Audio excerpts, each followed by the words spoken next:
The Vexra ships hung in the sky above New Haven like dark stars.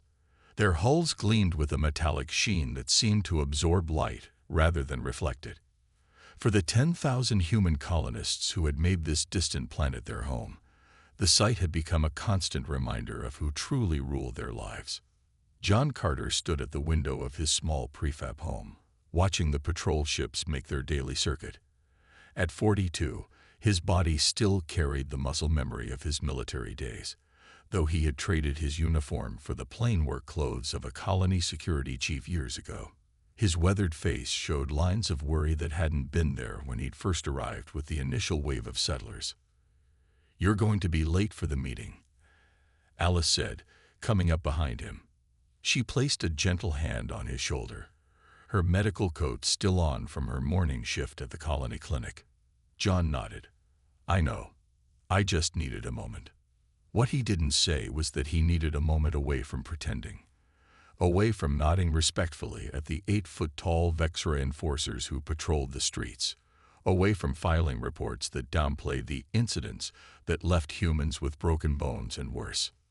"Lily's school sent another notice," Alice said, her voice dropping to a whisper even though they regularly swept their home for listening devices.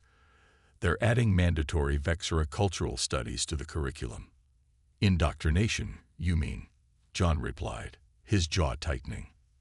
Their 8-year-old daughter Lily was playing in the back garden, her dark hair bouncing as she examined the native flowers she'd been trying to grow. She'd been born on New Haven and had never seen Earth, never seen a world where humans made their own rules.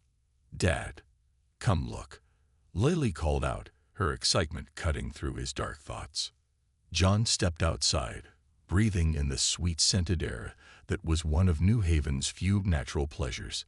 The atmosphere had a higher oxygen content than Earth, making the colors more vivid and the plant life more lush. "What is it, sweetheart?" he asked, crouching down beside her. Lily pointed to a small blue flower with a glowing center. "It finally bloomed. The one from the seeds Ms. Rivera gave me." John smiled, genuinely this time. "It's beautiful." Above them, a Vexra patrol ship cast its shadow as it passed low overhead, making the garden momentarily dark. John instinctively pulled Lily closer. She had grown up with these shadows and didn't flinch as most adults did. "The resource collection is tomorrow," Lily said matter-of-factly. "Will they take our food again?" John exchanged a glance with Alice, who had followed them outside. "Only what we can spare," he lied. The truth was the Vexra would take whatever they wanted, calling it their due as the protectors of the colony. "I should go," John said, standing up. "The council needs to finalize the Harvest Festival plans." The Harvest Festival was one of the few public gatherings the Vexra permitted, seeing it as a harmless cultural ritual that kept the humans productive. What they didn't know was that it also served as the only time when colony leaders could meet face to face without raising suspicion. As John walked through the settlement toward the central hub, he nodded at familiar faces. Sam Rogers, tending the hydroponic gardens, gave him a subtle hand signal. New information had arrived from the outer mining stations. Kate Wilson, working at her communications post, under the watchful eye of a Vexra overseer, blinked twice in rapid succession. The secret quantum entanglement device was operational again. Small acts of defiance. Tiny preparations for something. John wasn't sure what they were preparing for exactly. The Vexra had conquered dozens of species across the galaxy. Their technology was centuries beyond Earth's. Their enforcers could kill with a casual swing of their armored limbs. But as he passed the school and saw the children playing under the watchful eyes of Vexra cameras, John felt the familiar burn of resolve in his chest. These children, his daughter, deserved more than a life ruled by fear. He just didn't know yet how to give it to them. The Harvest Festival transformed the main square of New Haven. Colorful banners hung between buildings. Tables filled with food lined the edges. Music played from speakers, just loud enough to create joy, but not so loud as to suggest defiance. This careful balance was something the colonists had mastered over years of Vexra rule. Lily wore her best dress, a blue one that Alice had sewn from fabric traded from the mining colonies. She held her father's hand as they walked through the crowd. "Can I go see the music players?" she asked, pointing to where a small group performed on instruments brought from Earth. John looked around, checking for Vexra enforcers. He spotted two at the far end of the square, their tall forms easily visible above the crowd. They seemed occupied watching the food distribution. "Stay where I can see you," he said, releasing her hand. Alice squeezed his arm. "Let her enjoy today. We don't get many celebrations." John nodded, but his eyes continued to scan the crowd. He spotted Sam Rogers near the water filtration station, speaking quietly with several men who worked the outer farms. Kate Wilson stood by her communication booth, her official duty during the festival, but John knew she was also monitoring Vexra channels. "The shipment arrived," Alice whispered, her lips barely moving. The medicine was hidden inside the seed containers. This was good news. The colony desperately needed antibiotics. The Vexra provided only the minimum care required to keep their human workers productive. "I saw Rogers earlier. The mining teams have new information about." John stopped mid-sentence. A commotion had broken out near the food tables. A young man, John recognized him as Peter Scott, who worked in the grain processing plant, was arguing with a Vexra enforcer. The alien towered over him, its exoskeleton gleaming with threatening patterns of red and orange light. "I didn't take extra," Peter shouted, his voice carrying across the suddenly quiet square. "Check the records." The Vexra enforcer's translator emitted the flat, mechanical voice they all had come to fear. Human theft of resources is punishable by physical correction. John started moving before Alice could stop him. The crowd parted, their faces showing the same fear he felt inside. The Vexra's physical corrections had killed colonists before. "I'll handle this," John said as he approached, keeping his voice steady and respectful. "As security chief, I can review the..." The Vexra enforcer turned its eyeless face toward John. "This does not require human authority intervention." The enforcer raised one of its four upper limbs, the hard chitin appendage capable of shattering bone with minimal effort. Peter stepped back, stumbling against the table. What happened next seemed to unfold in slow motion. Lily, who had been watching from nearby, suddenly darted forward. Perhaps she meant to reach her father. Perhaps she thought she could help somehow.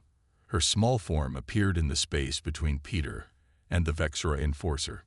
"Stop," she cried out, her child's voice clear and unafraid. The Vexra didn't hesitate. Its arm swung downward in a practiced arc of discipline. There was a sickening sound as it connected with Lily's small body. She crumpled to the ground without a sound. The square fell into absolute silence. Even the music stopped. For a moment, no one moved, as if the horror of what had happened had frozen time itself. John broke first, lunging forward with a cry that contained no words, only pain. He gathered Lily's broken form into his arms, his training telling him immediately what his heart couldn't accept. She was gone. Alice fell to her knees beside them, her doctor's hands moving automatically, searching for signs of life that weren't there. The Vexra enforcer stepped back, its posture showing no remorse or concern. Physical discipline was applied to maintain order, its translator stated, as if explaining something routine. Through tears that burned like fire, John looked up at the creature that had killed his daughter. His voice, when he found it, was barely a whisper, but in the unnatural silence of the square, everyone heard him. "They don't understand what they've done." The Vexra commander, Kovex, arrived minutes later, drawn by reports of a disturbance. He surveyed the scene, the crying humans, the small body, the enforcer standing at attention. "Clear this gathering," he ordered the other enforcers. "All humans will return to dwellings for a discipline cycle." As the crowd was forced to disperse, the other colonists looked at John and Alice with expressions that had changed. Fear remained, but something else had awakened. Something the Vexra had never seen in their human subjects before. The days following Lily's death were marked by an eerie silence across New Haven. The usual sounds of work and life continued, but conversations stopped when Vexra enforcers passed by. The aliens interpreted this as successful intimidation, a return to proper order. They were wrong. In the medical center, Alice Carter worked through the night. Her eyes were red from crying, but her hands remained steady as she accessed files on her tablet. Files she had been collecting for years. Each time the Vexra brought injured humans to her clinic, she had taken detailed scans of the aliens while pretending to care only for her patients. "You should rest," said Nurse Emma Clark, who had stayed by Alice's side since the festival. Alice shook her head. "I need to finish this." On her screen, a detailed diagram of Vexra anatomy showed highlighted points where their exoskeletons were thinnest. Across the colony, other quiet activities continued. In his home, John sat at a table surrounded by 4 men and women who had served in Earth's military before coming to New Haven. The enforcers followed the same patrol routes every day, Sam Rogers said, showing a hand-drawn map. "We've timed them. There's a 7-minute gap between shifts at the North Gate." "What about their weapons?" asked Linda Patel, who had once been a combat engineer. John pushed forward a small device. "Alice got this from a damaged enforcer last year. We've been studying how it works." The group looked at each other. For years, they had gathered information, made small preparations, but never with a clear plan for using them. The Vexra were too powerful, too numerous. Until now, fear had kept them planning but never acting. That fear was gone. In her communications booth, Kate Wilson waited until the night shift when only one Vexra supervisor remained in the center. The alien had developed the habit of leaving his post for 20 minutes during each shift, a secret she had kept to herself until now. When he departed, she quickly connected a hidden device to her console. The quantum entanglement communicator was smaller than her palm, built from parts smuggled in over 2 years. Kate hesitated for only a moment before sending the message to Earth. "They killed a child." She disconnected the device and hid it again just before the supervisor returned. He noticed nothing different about the quiet human who always followed orders perfectly. Inside the colony's maintenance tunnels, Alan Foster worked with 3 other engineers. They had converted mining tools into weapons that could potentially pierce Vexra armor at the weak points Alice had identified. "Will this actually work?" asked Greg Young, holding one of the modified tools. "We'll find out soon enough," Alan replied. In their quarters, the colonists told stories to their children. Not the usual bedtime tales, but stories of Earth. Stories of how humans had fought wars, overcome disasters, rebuilt from ruins. Stories of what humans could do when united by a cause. The Vexra commander, Kovacs, noted the colony's unusual quiet in his daily report. "The discipline display has achieved desired compliance effect," he recorded. "Human productivity has returned to acceptable levels."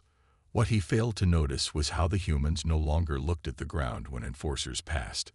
They watched, measured, counted steps, and timing. Their eyes followed the aliens' movements with cold calculation rather than fear. On the 7th night after Lily's death, John and Alice Carter stood at her small grave on the edge of the settlement. Alice placed a blue flower, the kind Lily had been growing, on the freshly turned soil.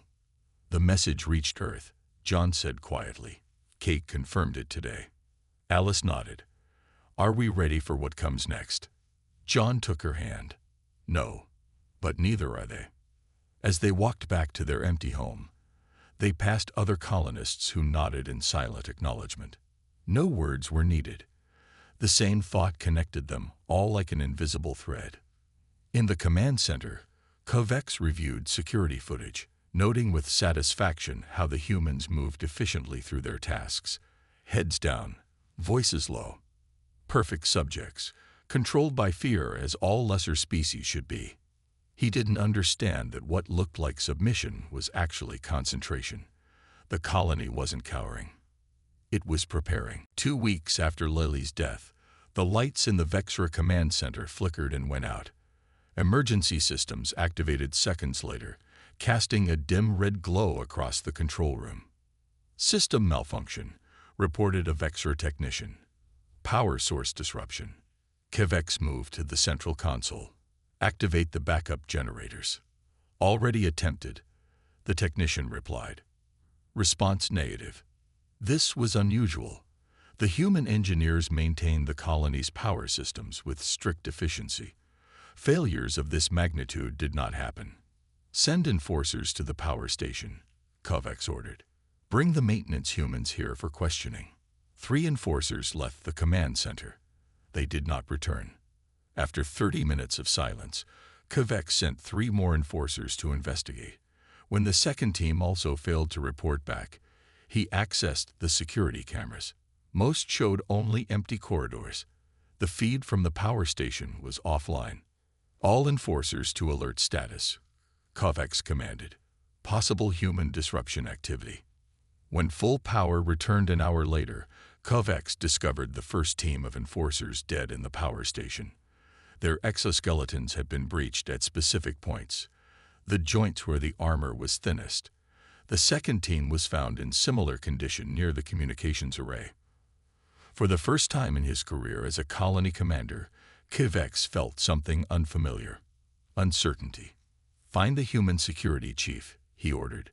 Bring him for interrogation. But John Carter was not at his home or his office. In fact, many of the key human workers had vanished from their usual locations. The colony's daily rhythm had been broken. In the medical center, 2 Vexra enforcers found only empty beds and basic supplies. All advanced equipment and medications were gone, along with Dr. Alice Carter and her staff. The humans are hiding, an enforcer reported to Kvex. Shall we begin residential searches? No, Kvex replied. They cannot survive without the resources we control. They will emerge from hiding when hunger forces them. But as the day continued, more problems emerged. The food distribution system reported malfunctions. The water purification plant operated at reduced capacity. When Kvex tried to send a message to the orbiting Vexra dreadnought, he found the communications array sending only static. Prepare my shuttle, Kvex ordered. I will go to the dreadnought myself. The shuttle's engines ignited, lifting the craft from its landing pad. As it rose through the atmosphere, warning lights flashed across the control panel. The engine stuttered, then failed completely. The shuttle plummeted back to the ground, crashing in an empty field outside the colony. Kvex survived, protected by his reinforced travel pod. As enforcers pulled him from the wreckage, he saw something that made his inner membranes contract with rage. A human-made device attached to the shuttle's fuel line. This is sabotage, he hissed through his translator. The humans have committed an act of war. Back at the command center, more reports arrived. The mining outpost had gone silent. The agricultural drones no longer responded to commands.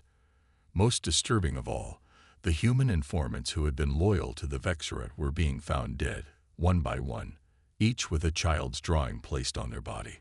The orbiting dreadnought is not responding to signals, a communications officer reported. Impossible, Kvex replied. The dreadnought has its own systems, separate from colony infrastructure. What Kvex didn't know was that human engineers had been making tiny, unnoticed changes to the dreadnought for years. The small human workers, hired for maintenance due to their ability to access tight spaces, had left hidden devices throughout the ship. On a signal from the colony, these devices had activated simultaneously, disabling key systems and trapping the Vexra crew in separated sections of the massive vessel. As night fell on New Haven, Kvex gathered his remaining enforcers. Of the original 60, only 38 remained operational. The humans are showing unexpected resistance behavior, he told them, but they are still inferior. We will reassert control through increased force. From the shadows beyond the Vexra perimeter, John Carter watched through binoculars. Behind him, 200 colonists waited with makeshift weapons and grim determination. They still think this is a malfunction, John said to Sam Rogers beside him. They don't understand yet. They will, Sam replied. John nodded. Phase 1 complete. Begin Phase 2. On Earth, Admiral Susan Mitchell sat at the head of the Defense Council table. The large screen on the wall showed the faces of military leaders from around the world. They had been debating for hours about humanity's approach to the Vexera Empire. "We need more time to build our defenses," General Frank Powell argued. "Direct confrontation now would be suicide." "And how many more colonies suffer while we wait?" asked Commander Elena Diaz. "The reports from New Haven show increasing Vexera aggression."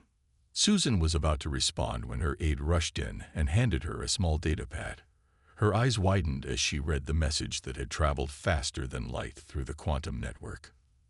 "They killed a child," she read aloud. The room fell silent. The simple 5-word message needed no explanation. Every person present understood what it meant. "When?" Susan asked her aide. 2 weeks ago. The message just reached us. New Haven Colony." Susan stood up, her decision made. "The debate is over. Authorization code Mitchell 71 Alpha. Deploy the Defiance, Retribution, and Justice." No one objected. These 3 ships had been built in secret, deep within the asteroid belt. They contained technology the Vexera believe humans too primitive to develop. Advanced shielding, weapons designed specifically to penetrate Vexera exoskeletons, and drive systems that could match Vexera vessels in speed. "Time to New Haven?" Susan asked. 4 days at maximum speed," her aide replied. "Tell the captains to push the engines harder," Susan ordered. 3 days. As the council room emptied, General Powell remained behind. "We were going to wait another year before revealing those ships." Susan's face was grim. "They killed a child. Frank. In front of the entire colony. You know what that means for us." He nodded slowly.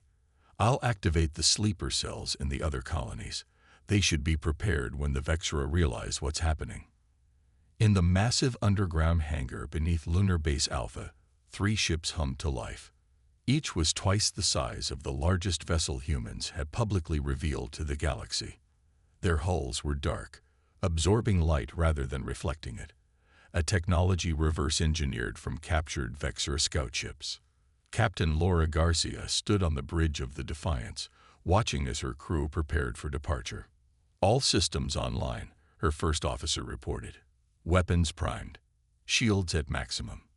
"Set course for New Haven," Laura ordered. "Maximum speed." As the 3 ships rose from the hidden lunar base, the crews shared the same cold determination. They had trained for years for this moment, knowing it would eventually come. The Vexera had dominated through fear for too long. On the diplomatic channel, Earth's ambassadors continued regular communications with Vexera representatives. They expressed concern about reports of unrest on New Haven, while requesting information about Vexera ship movements near human colonies. The Vexera, confident in their superiority, freely shared this information, unaware that each detail was being fed directly to the approaching human fleet. Back on New Haven, Phase 2 of the Resistance Plan began at midnight. The colonists moved through the darkness with practiced precision. Teams of 4 approached each of the remaining Vexera enforcers' patrol routes. John Carter led the attack on the command center perimeter. His team carried the weapons Alan Foster had created, mining tools modified to pierce Vexera armor at its weakest points. Alice provided medical support, ready to treat any injured humans. "Remember the weak spots," John whispered to his team. "Under the jaw, behind the front legs, between the upper shoulder plates."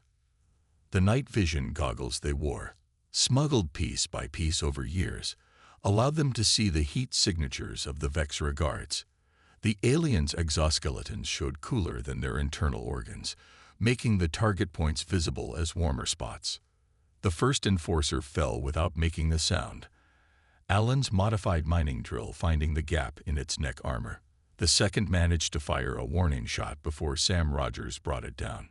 Inside the command center, Kovacs heard the alarm. "What is happening?" "Humans attacking the perimeter," a technician replied. "Multiple points of contact." Kovacs moved to the communications console. Send emergency signal to the High Command. Request immediate reinforcements. But the console remained silent. The humans had cut the final link to the outside world. For the first time in his life, Kovacs felt fear. The Vexera High Command received fragments of disturbing information from New Haven. Reports of malfunctions, lost contact with enforcers, then silence. After 24 hours without communication, they dispatched Inquisitor Zevra to investigate and restore order. Zevra was different from most Vexera. Where others relied on physical dominance, he studied the behaviors of subject species. Understanding was his weapon. His ship was smaller than a dreadnought but faster, designed for rapid response to colonial problems. As his ship approached New Haven, Zevra reviewed what little information they had. The last coherent report mentioned the death of a human juvenile during a standard discipline action. Nothing unusual there. Physical demonstration of authority was normal Vexera procedure. Yet something had changed afterward. Scan the colony and the orbital dreadnought. Zevra ordered his crew. The results were puzzling. The dreadnought orbited as expected but did not respond to signals. The colony showed normal power signatures but unusual movement patterns. Prepare a secure landing pod, Zevra decided. I will assess the situation personally. His landing pod touched down 1 kilometer from the colony perimeter. 2 armed guards accompanied him as he approached the main gate, which stood unguarded. The silence was unsettling. Inside the gate, Zevra found the first bodies. 3 Vexera enforcers lay on the ground, their exoskeletons breached at precisely the most vulnerable points. This was not random violence or lucky strikes. The humans had known exactly where to attack. Most concerning, Zevra noted aloud, his translator converting his thought patterns to human language in case any were listening. This indicates detailed anatomical knowledge. He continued toward the command center, finding more dead enforcers along the way. Each had been killed with surgical precision. At the command center entrance, he found the security doors forced open with mining equipment. Inside, Kovacs sat alone at the central console, his posture showing defeat, a concept almost unknown among the Vexera. Inquisitor, Kovacs acknowledged. The humans have abandoned the colony. All of them? Zevra asked, surprised. Yes, they struck at night, disabled our systems, killed most enforcers, then disappeared. Zevra moved to the data terminals and connected his personal device. He began searching through colony records, looking for patterns the other Vexera might have missed. Show me the incident that started this, he requested. The security footage showed the harvest festival. The confrontation, the small human child stepping forward, the enforcer's strike. Zevra watched it 3 times. The humans changed after this, he observed. Not immediately, but fundamentally. They became disobedient. Kovacs agreed. No, Zevra corrected. They became unified. He continued searching through the colony's historical database. Unlike most Vexera, he had studied human history extensively. He found records of Earth's wars, disasters, and recoveries. This is what I feared, Zevra said. We have fundamentally misunderstood human psychology.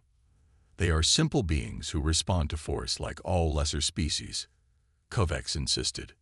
No, Zevra replied. Other species become submissive when their members are killed as examples. Humans become collectively dangerous when their young are threatened. He showed Kovacs historical footage from Earth, humans fighting with unexpected ferocity when children were in danger. Parents performing impossible feats to protect offspring. Entire communities mobilizing to search for missing juveniles.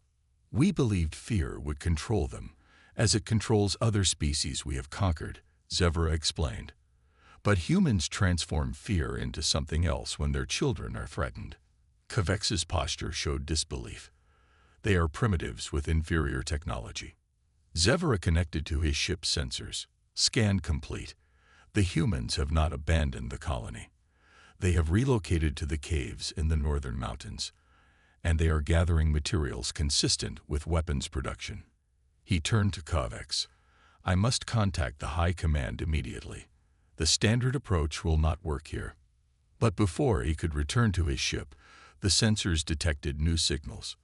3 large vessels had appeared at the edge of the system, moving at speeds the Vexera had thought beyond human capability.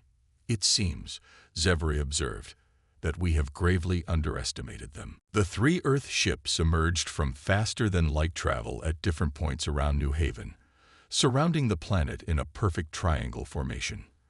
On the bridge of the Defiance, Captain Laura Garcia watched as her tactical display showed the Vexera dreadnought in orbit. The dreadnought is powered down, her first officer reported. Minimal life support only. No weapons active. The colonists did their work well, Laura said. Status of the Retribution and Justice. In position. All weapons locked on the dreadnought. Laura opened a channel to the other ships. This is Captain Garcia. Begin Operation Daybreak. The Defiance fired first, not at the disabled dreadnought, but at 2 smaller Vexera patrol ships that had been hiding on the far side of New Haven's moon. The energy beams, designed specifically to penetrate Vexera shields, hit with perfect accuracy. The patrol ships exploded in silent bursts of light. Launch landing craft, Laura ordered. Secure the colony center. Across New Haven's northern mountains, the colonists saw the flashes of light in the sky. They knew what it meant. Earth had come. John Carter led his people down from their mountain hideout. They had spent days preparing for this moment, converting their mining equipment into weapons, creating makeshift armor from available materials. The ships are here, Kate Wilson confirmed over their communication network. Earth forces are landing near the command center. John turned to the colonists gathered around him. Remember the plan. We take Kovacs alive. He answers for what he did to Lily. 500 colonists moved through the forest toward the colony center. They had lived under Vexera rule for years, working the mines, tending the farms, maintaining the equipment. Now they marched as soldiers. In the command center, Zevra watched the tactical display with growing concern. The human ships were nothing like the primitive vessels he had expected. They moved with precision, their weapons cutting through Vexera defenses as if they were designed specifically for that purpose. They have been preparing for this, he told Kovacs. Not just here, but on Earth as well. Impossible, Kovacs insisted.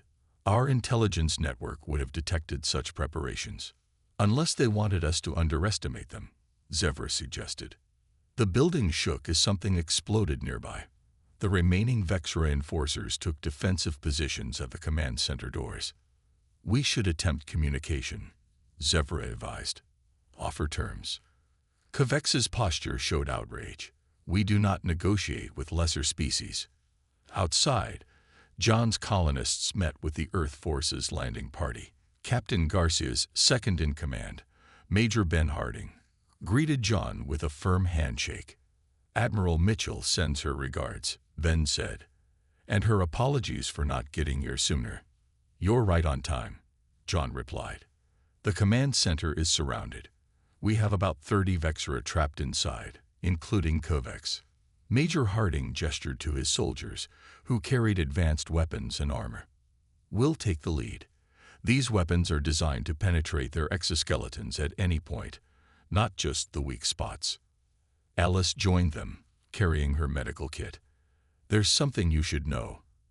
There's a Vexera ship that landed just before you arrived. The pilot is different, some kind of investigator. He seemed to be studying us, not just fighting. The Earth soldiers formed a perimeter around the command center. The colonists filled in behind them, creating a wall of humanity that surrounded the last Vexera stronghold. John stepped forward with a portable speaker. Kovacs, this is John Carter. Your enforcers are dead. Your dreadnought is disabled.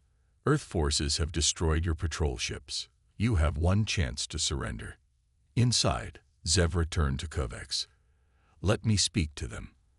I understand their psychology better than you. No, Kovacs replied, raising his own weapon. I will show them true fear. The command center doors slid open. Kovacs emerged, his imposing form silhouetted against the light. He raised his weapon toward the human line. John didn't flinch. Next to him, Alice held a small picture of Lily. "For our daughter," John said quietly. The Earth soldiers fired as one. Their weapons, built from years of secret study of Vexra biology, cut through Kovex's armor like it was paper. He fell to the ground, not dead but critically wounded. Behind him, Zevra watched with understanding. The humans hadn't killed Kovex immediately. They wanted him to face justice. 1 week after the battle, representatives from Earth gathered in New Haven's town square. The same place where Lily had died now hosted a different kind of meeting. Admiral Susan Mitchell stood at a simple wooden table.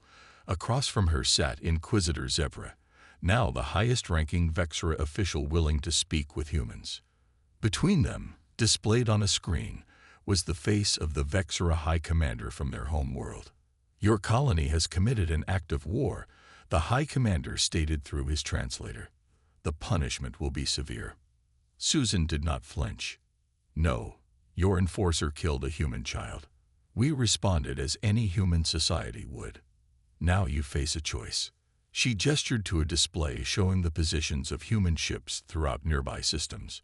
Ships that had remained hidden until now revealed themselves around every human colony.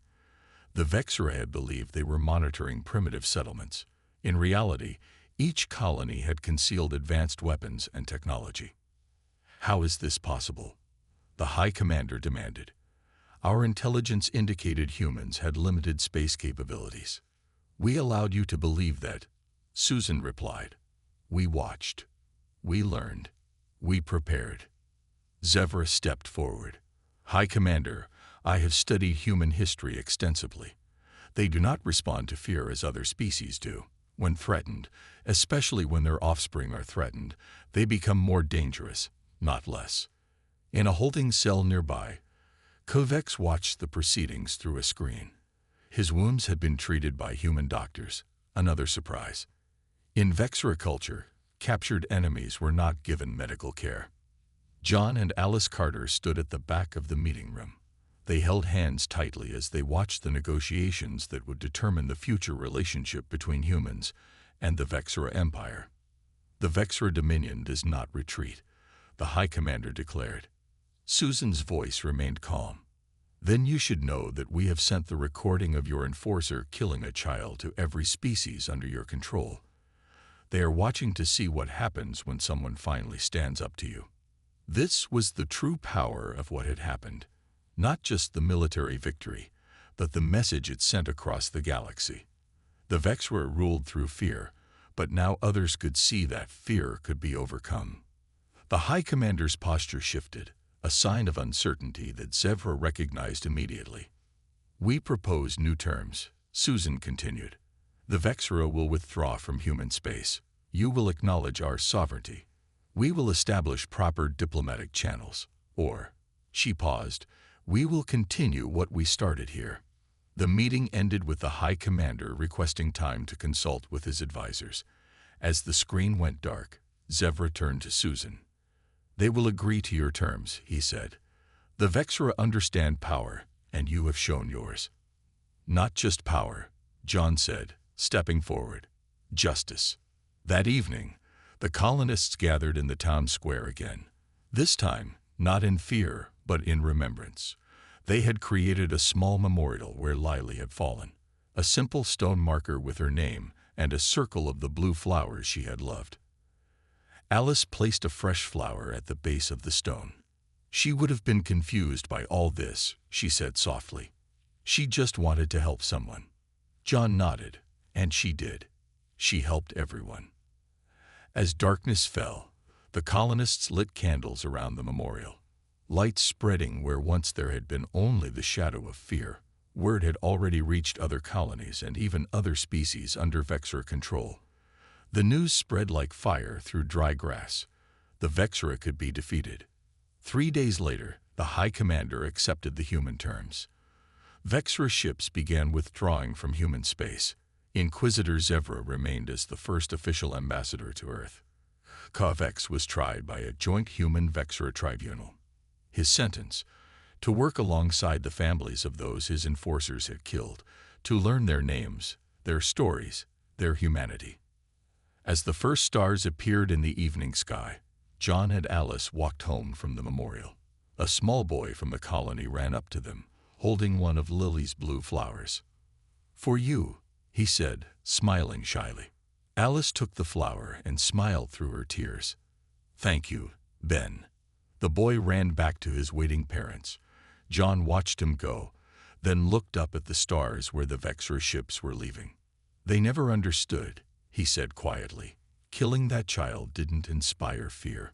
It inspired us to be better than they were," Alice finished.